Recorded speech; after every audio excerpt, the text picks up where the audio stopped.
여러분, 우리말에 보면 손과 관련된 관용적인 표현들이 참 많다는 것을 우리가 알게 됩니다. 손을 쓴다, 손을 잡다, 손을 대다, 손을 씻다, 등등 아주 많이 있습니다. 손을 쓴다는 말은 뭐죠? 손을 사용한다라는 그런 의미도 있지만 어떤 일이 불거지기 전에 조치를 취해 놓는다라는 그런 말이죠. 손을 잡다라는 것은 뭡니까? 서로 손을 이렇게 맞잡다라는 그런 의미도 있지만 다른 의미로는 동업이나 음모를 꾸밀 때 서로 합의를 모았다라는 그런 의미이죠. 손을 대다는 무엇인가에 닿았다라는 그런 뜻도 있지만 또 다른 의미로는 새로운 사업을 시작했다는 의미로 사용하기도 합니다. 손을 씻다는요, 손을 깨끗이 씻었다라는 그런 의미도 있지만 나쁜 일과 관계를 끊었다라는 그런 의미로 사용하기도 합니다. 그러면 손을 늘어뜨리다라는 말은 어떤 의미일까요? 국어사전에서 제가 늘어뜨리다를 찾아보니까 사물의 한쪽 끝을 아래로 처지게 하다라고 이렇게 정의하고 있었습니다. 손을 늘어뜨린다라는 것은 손을 아래쪽으로 쭉 이렇게 처지게 한다는 의미로요, 기가 죽다, 낙심하다, 포기하다, 절망하다라는 그런 의미를 가지고 있습니다. 손을 늘어뜨리다를 히브리어로는요, 라파라고 하는데 저물다라는 그런 의미를 가지고 있습니다. 즉 절망이나 낙심의 상태를 말하는 거죠. 요즘 우리 주변에 보면 우리의 손을 쭉 이렇게 늘어뜨리게 하는 절망적인 요소들이 얼마나 많습니까? 물질의 문제들이 잘 풀리지 않아서 힘들어하는 그런 사람들도 있고요. 건강이 나빠지거나 연세가 많이 드셔서 약해져서 삶의 의욕이 떨어지고 기대감이 무너져서 절망이 찾아오기도 합니다. 살다 보면 마음대로 되지 않아서 절망하게 되는 경우들이 참 많다는 거죠. 이처럼 우리의 손을 늘어뜨리게 되는 가장 중요한 이유가 있다면 그것은 스스로의 힘으로 문제를 극복할 수 없다는 절망감 때문입니다. 아무리 노력해도 가능성이 없는 것을 알게 되면 사람은 절망하게 되죠. 그 절망의 상태가 바로 손을 늘어뜨린 상태이다라는 겁니다. 오늘 말씀인 스바냐서를 보면 손을 늘어뜨릴 수밖에 없는 절망적인 상황입니다. 스바냐서의 앞부분은요, 아주 어둡고 침통한 분위기입니다. 이스라엘 전체가 지금 절망에 사로잡혀 있다는 거죠. 당시 사악한 왕 므낫세의 통치 아래 있었던 이스라엘은 정치적으로 영적으로 아주 굉장히 타락하고 혼란스러운 이런 상황이었다는 겁니다. 언제 나라가 멸망할지 모르는 그런 상황이었습니다. 이런 절망적인 상황 가운데 있는 사람들에게 스바냐는요, 뭐라고 말을 하냐면 노래하라, 즐거워하라, 기뻐하라고 말을 하고 있습니다. 여러분, 사람들이 다 침울하고 절망하고 낙심하고 있는 그 순간에 제가 여러분들에게 나와가지고 여러분 기뻐하십시오, 여러분 즐거워하십시오, 여러분 행복하십시오 라고 말을 한다면 여러분들은 어떤 반응을 보이시겠습니까? 저 사람 미친 거 아니야? 분위기 몰라? 이 분위기 안 보여? 분위기 파악 정말 못하네. 아마 겉으로는 그렇게 표현 못하시겠지만 속으로 아마 그런 생각들을 다 하실 겁니다. 그런데 지금 스바냐가 바로 이런 상황에 있다는 거죠. 절망적인 상황 속에서 노래하고 즐거워하고 기뻐하라고 이런 말을 하고 있습니다. 오늘 14절 말씀과 17절 말씀을 우리가 한번 읽어볼까요? 14절 말씀입니다. 같이 읽겠습니다. 시작. 시온에 따라 노래할지어다. 이스라엘아 기쁘게 부를지어다. 예루살렘에 따라 전심으로 기뻐하며 즐거워할지어다. 17절 말씀입니다. 시작. 너의 하나님 여호와가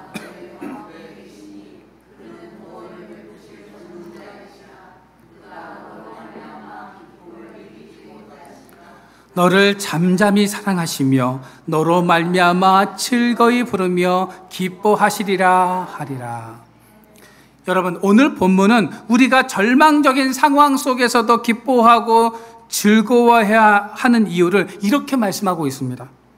너의 하나님 여호와가 너의 가운데 있기 때문이다 라고 말씀하고 있습니다.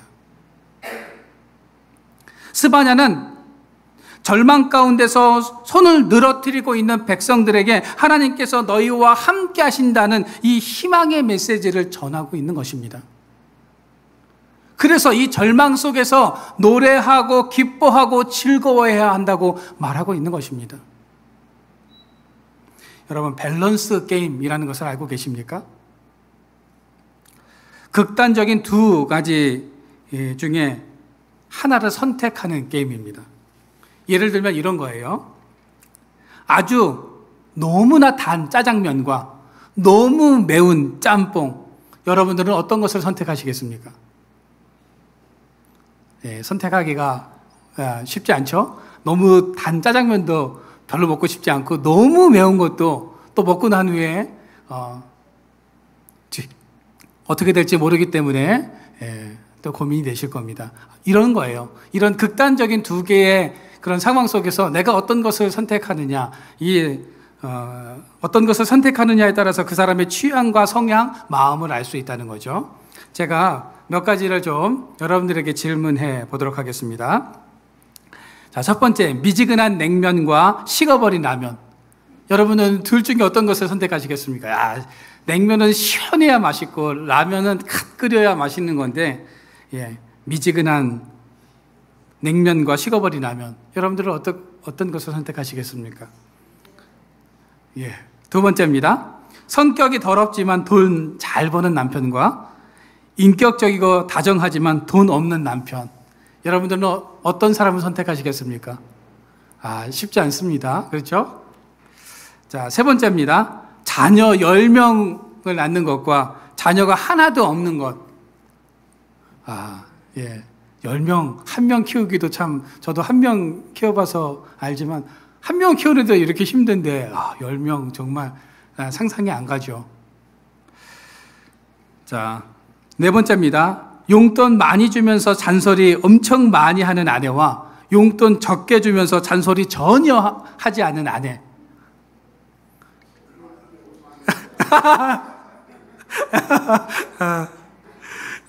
네. 지금 다양하게 의견들이 갈리고 있습니다. 네. 다섯 번째입니다. 아이 20시간 보기와 회사 20시간 나가서 일하기. 참 어떤 것을 선택할지 참 쉽지 않습니다. 너무 예민한 사람과 결혼하기와 너무 둔감한 사람과 결혼하기. 어떻습니까? 쉽지 않죠? 자, 일곱 번째입니다. 하나님 없이 성공하고 잘 살기와 하나님과 함께 실패하고 못 살기. 참, 어렵습니다. 참. 네, 여덟 번째입니다. 하나님과 10분 만나기와 10조 주겠다는 사탄과 만나기.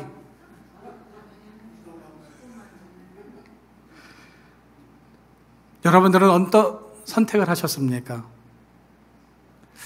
참 어떤 것 하나도 쉽게 우리가 선택하기가 어렵습니다. 하나님 없이 사는 것도 싫지만 실패하고 못 사는 것도 싫죠. 하나님을 만나기를 원하는 사람들도 있지만 10조를 선택하는 그런 사람들도 있다는 겁니다. 여러분, 성경의 위대한 위인들이 밸런스 게임을 한다면 그들은 어떤 선택을 했을까요? 그들은 혹독한 고난 속에서 어떤 선택을 했을까요? 욥은 어떤 선택을 했을까요? 욥은 동방에서 알아주는 의인이었지만 혹독한 고난과 저주 앞에 자신의 출생을 저주하고 죽기를 간구했습니다. 불의 선지자라고 잘 알려져 있는 엘리야는요, 로뎀나무 아래서 자기의 생명을 거두어가 달라고 하나님 앞에 간구했습니다. 여러분, 성경의 위대한 위인들도 고난과 절망 속에서 이런 선택들을 하며 흔들리기도 했다는 거죠. 그러나 분명한 것 한 가지는 그들이 고난 속에서 누구를 기억했습니까? 하나님을 기억했다는 사실입니다. 신앙의 위인들은 고난의 상황 속에 주저앉아 있는 것이 아니라 스바냐 선지자가 고백했던 것처럼 하나님 여호와가 내 안에 계심을 믿었던 것입니다. 여러분, 그러면 우리 안에 계신 하나님은 어떤 분이십니까? 첫째로 구원을 베푸시는 전능자이십니다. 오늘 17절 상반절 말씀해 보시면 너의 하나님 여호와가 너의 가운데 계시니 그는 구원을 베푸실 전능자이시라라고 말씀하고 있습니다. 여러분, 우리 하나님은 어떤 하나님이시라고 성경은 말씀하고 있습니까? 전능하신 하나님이십니다. 여러분, 그러면 전능자는 무슨 의미일까요? 전능하신 하나님을 히브리어로는요, 엘샤다이라고 이렇게 부릅니다. 불가능할 것이 없는 하나님, 자연의 법칙을 초월해서 뜻한 바를 성취하시는 무한하신 하나님, 높은 것에서 다스리시며 강력한 힘을 가지고 보호하시는 보호자라는 그런 뜻을 가지고 있습니다. 여러분, 세상의 모든 것은요, 기한이 있고 수명이 있습니다. 세상의 모든 것이 영원할 것 같지만 영원하지 않다는 거죠. 여러분, 태양이 영원합니까? 영원하지 않습니다. 태양의 수명이 얼마나 남았을까요? 과학자들은요, 50억 년 남았다고 말을 합니다. 50억 년, 우리와는 전혀 다른 그런 시간대라고 생각할 수 있겠지만 태양도 수명이 있어서 언젠가는 우리가 살고 있는 이 은하에 큰 위험이 찾아올 수 있다는 겁니다. 태양이 사라진 시대가 올 수 있다는 거죠. 그러면 그때 지구는 어떻게 될까요? 같이 망하겠죠. 같이 사라지겠죠. 그 전에 사라질지도 모르겠습니다. 네. 이처럼 세상의 모든 것은요, 다 유한합니다. 영원한 것이 없다는 거죠. 그런데 우리의 하나님은요, 어떻습니까? 유한하신 분이 아니라는 겁니다. 우리의 하나님은 끝이 없으신 분이십니다.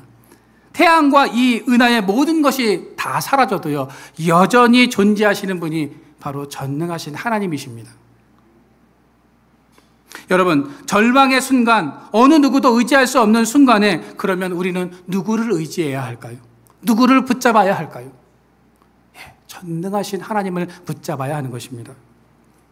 우리의 고통과 절망을 소망으로 바꿀 수 있는 분은 하나님 한 분밖에는 없습니다. 우리를 구원해 주실 전능자, 우리의 삶의 고난과 외로움과 고뇌를 해결해 주실 수 있는 분은 오직 하나님 한 분밖에 없다고 스바냐 선지자는 우리에게 말씀하고 있는 것입니다. 우리 인간의 삶과 죽음이 하나님의 손에 달려있다는 말씀입니다. 하나님이 우리의 인생의 열쇠를 쥐고 계시다는 거죠. 여러분, 우리의 삶의 문제를 해결해 줄 수 있는 분은 전능하신 하나님입니다. 그 문제를 해결하시는 하나님, 그 하나님이 나의 하나님이심을 믿으시기를 바랍니다. 우리가 세상에서 의지하고 믿을 수 있는 분이 바로 전능하신 하나님이라는 이 사실을 믿고 오늘도 그 하나님께 나의 모든 삶의 문제를 해결해 달라고 날마다 간구하는 인생들 되시기를 주님의 이름으로 축원드립니다. 두 번째로, 너로 말미암아 기쁨을 이기지 못하시는 분이십니다. 여러분, 우리는 전능한이라는 이 단어 때문에 하나님을 오해할 때가 있습니다. 전능한이라는 이 단어에서 무엇이 느껴집니까? 하나님과 우리 사이에 거리감이 느껴집니다. 전능하신 하나님이 왜 연약한 인간에게 관심을 갖고, 전능하신 하나님은 바쁘시기에 우리의 일에 관심이 없을 수도 있으며, 전능하신 하나님은 멀리 계신 것처럼 우리가 느낄 때가 있다는 겁니다. 그런데 17절 말씀해 보시면 이 전능하신 하나님께서 너로 말미암아 기쁨을 이기지 못하신다고 말씀하고 있습니다. 17절 중반절 이 말씀을요, 다른 번역에서는 이렇게 표현하고 있습니다. 새 번역에서는요, 너를 보고서 기뻐하고 반기시고 라고 되어 있고요, 현대인의 성경에서는요, 그가 너를 아주 기쁘게 여기시며 라고 이렇게 해석하고 있습니다. 여러분, 17절에서 아주 중요한 단어 한 가지가 나옵니다. 그것은요, 너로 말미암아입니다. 여기서 너는요, 평범하고 불순종하며 사랑받을 만한 조건을 갖추고 있지 않은 사람을 말하는 것입니다. 실패를 경험해서 손을 늘어뜨리고 있는 존재, 자신감이 떨어져 있는 사람을 말하는 거죠.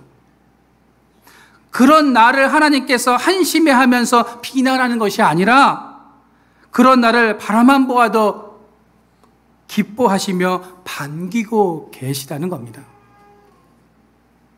여러분, 아기가 걸음마를 배울 때 자꾸 넘어지죠. 괜찮습니다. 예. 저는 아멘으로 들려요. 네.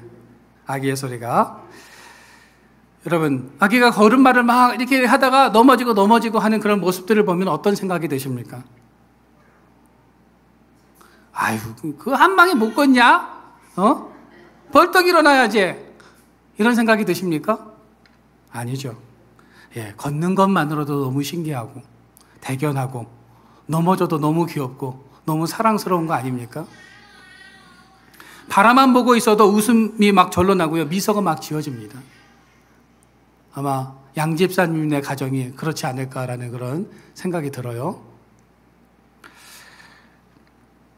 스바냐 선지자는 하나님께서 우리를 보실 때 그 존재만으로도 기뻐하신다고 말씀하고 있는 겁니다. 내가 잘나고 능력이 있어서가 아니라 내가 잘나가지 못하고 부족하고 연약해도 하나님은 우리의 존재만으로도 기뻐하시고 즐거워하신다라는 거죠. 이처럼 하나님의 사랑은 어떤 조건도 없는 사랑입니다. 쉽게 표현하면 하나님은 나는 너만 보면 기쁘다라고 이렇게 말씀하고 계시다는 겁니다. 요즘 여러분들을 기쁘게 하시는 것이 무엇입니까? 그냥 보고만 있어도 미소가 절로 지어지는 존재나 사물이 있으십니까? 저는요, 요즘 아기들과 강아지를 그렇게 보면 그냥 저도 모르게 이렇게 웃음이 그냥 미소가 지어져요. 너무 귀엽고 사랑스러워 보여요. 어떤 분들은요, 통장의 잔고만 보고 있으면 웃음이 지어지면서 미소가 지어진다고 말씀하시는 그런 분들도 계시고요. 새로운 차를 사신 분은 차만 보면 너무 좋아가지고 막 쓸고 닦고 하면서 너무 미소를 지으면서 좋아하시는 그런 분들도 계십니다. 그런데 하나님은 지금 무엇으로 인해서 기뻐하신다고 말씀하고 계십니까? 너 한 사람 때문에 기쁘다라고 하나님께서 말씀하고 계십니다. 우리에게 어떤 재능이 있고 능력이 있고 자격이 있어서 그것을 보시고 기뻐하고 계신 것이 아닙니다. 그러면 왜 하나님은 우리를 이처럼 사랑하는 것일까요? 우리의 존재 자체가 너무 소중하기 때문입니다. 그래서 하나님은 그 아들을 십자가에 주시기까지 우리를 사랑해 주셨습니다. 그러니 하나님의 눈에 보이는 우리는 그냥 그 눈에서 꿀이 뚝뚝 떨어지는 존재일 수밖에 없다는 것입니다. 하나님이 우리를 이처럼 사랑하시기에 하나님은 우리를 그냥 내버려 두지 아니하십니다. 우리가 감당하지 못한 상황을 만나면 하나님은 적극적으로 도우시며 개입하십니다. 야곱이요, 막 잔머리 쓰면서 하나님 없이 살아갈 수 있다고 발버둥 치는 그 순간에도 하나님은 그 야곱의 모습을 보시면서 사랑의 눈으로 그 야곱을 바라보셨다는 거죠. 그러면서 내가 야곱을 어떻게 도와줄까? 야곱을 어떻게 돌이키지 하면서 생각하시면서 그 인생에 개입하셨다는 겁니다. 여러분, 하나님은 야곱의 삶에 개입하셨던 것처럼 우리의 삶에도 개입하고 계시며 손을 늘어뜨릴 수밖에 없는 상황에서 완전히 넘어지지 않도록 우리를 도우신다는 사실을 믿으시기를 바랍니다. 지금 여러분들의 손을 늘어뜨리게 하면서 절망하게 하는 것이 무엇입니까? 건강이 좋지 않은 분들은 건강의 문제로 절망할 수 있습니다. 물질의 문제가 풀리지 않는 분들은요, 물질의 문제로 인해서 절망할 수 있습니다. 자녀와 인간관계의 문제로 낙심하고 계신 분들도 계시죠. 그러나 우리 하나님은 우리를 절대로 홀로 두지 아니하십니다. 절망의 순간 속에서 오셔서 그 사랑을 확인시켜 주십니다. 너는 절대 혼자가 아니라고 우리에게 말씀하십니다. 손을 늘어뜨리지 않도록 하나님께서 그 손을 붙잡아 주십니다. 오늘도 하나님과 함께 여러분 다시 일어나시기를 바랍니다. 절망의 자리에서 희망의 자리로, 좌절의 자리에서 가능성의 자리로, 실패의 자리에서 성공의 자리로, 슬픔의 자리에서 웃음과 사랑의 자리로 하나님께서는 우리를 인도하십니다. 여러분, 바라기는 전능하신 하나님이 나를 도우실 것이라는 이 확신을 가지고 오늘도 승리하는 삶을 살아가는 저와 여러분들의 삶이 되어지기를 주님의 이름으로 축원드립니다. 마지막 세 번째는요, 너를 잠잠히 사랑하시는 분이십니다. 우리 17절 후반절 말씀을 우리가 같이 한번 읽어볼까요? 같이 읽겠습니다. 시작. 너를 잠잠히 사랑하시며 너로 말미암아 즐거이. 아멘. 하나님이 우리를 사랑하시는데 어떻게 사랑하십니까? 잠잠히 사랑하십니다. 여러분, 잠잠히 사랑한다는 것이 무엇일까요? 어떤 의미일까요? 영어 성경에 보면 이렇게 표현하고 있습니다. 더 이상 너를 비난하지 않겠다. 더 이상 죄를 언급하지 않을 것이다. 새로운 일을 행할 것이다 라고 이렇게 번역하고 있습니다. 17절 이 후반절을 정리해 보면 하나님은 소리 없이 우리를 사랑하시며 조용한 방식으로 우리를 보호하신다는 겁니다. 우리의 마음이 평온하도록 도우시며 너를 통해서 새로운 일을 행하시겠다고 말씀하고 있는 것입니다. 그러니 손을 늘어뜨리지 말고 힘을 내라고 말씀하고 있는 것입니다. 그러면 왜 하나님은 사랑을 표현하는 데 있어서 잠잠한 방식을 선택하고 계실까요? 승리의 함성을 지르면서 기뻐하실 수도 있는데 왜 하나님은 조용한 방식으로 사랑을 표현하고 계신 것일까요? 스바냐가 살고 있는 당시는요, 종교적으로 영적으로 타락한 시대라고 아까 제가 말씀을 드렸습니다. 표면적으로 하나님을 잘 섬기는 것 같지만 많은 사람들이 하나님 없이 살았습니다. 사사시대를 우리가 한마디로 뭐라고 정리합니까? 자기의 소견대로 살았던 시대, 자기가 옳다고 생각하는 대로 살았던 시대라고 성경은 말씀합니다. 자기가 의의 기준이 된 겁니다. 스바냐 시대도 동일했다는 거죠. 하나님의 말씀에 귀 기울이며 사는 삶이 아니라 자기가 의의 기준이 되어서 자기 마음대로 살아갔습니다.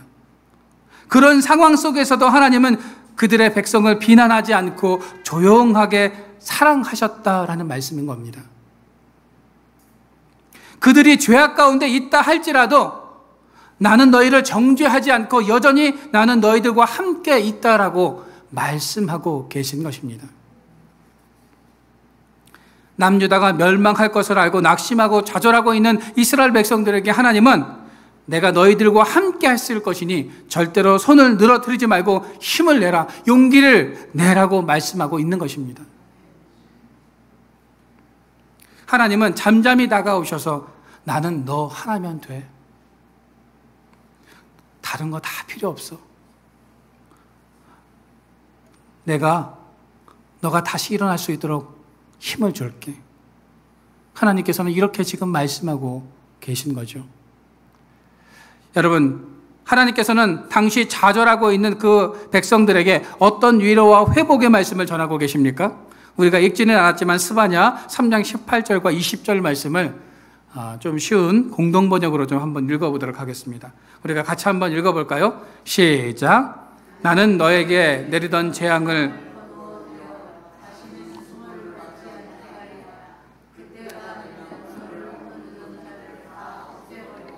절름발이는 고쳐주며 길 잃은 자들을 찾아내어 고국으로 데려오리라. 그때가 되면 온 세상에서 내 백성은 칭송을 자자하게 받으며 이름을 떨치리라. 그때가 되면 내가 너희를 데려오리라. 너희를 이리로 모아드리리라. 내가 너희의 면전에서 너희에게 광복을 안겨줄 때 너희는 세계 만방에서 칭송을 자자하게 받으며 이름을 떨치리라. 야훼께서 말씀하신다. 스바냐 3장 18절과 20절 말씀을 잘 읽어보시면 하나님께서 이스라엘 백성들에게 조근조근 그들의 마음을 위로하시며 회복시켜주고 계십니다. 내가 잠잠히 너를 사랑한다.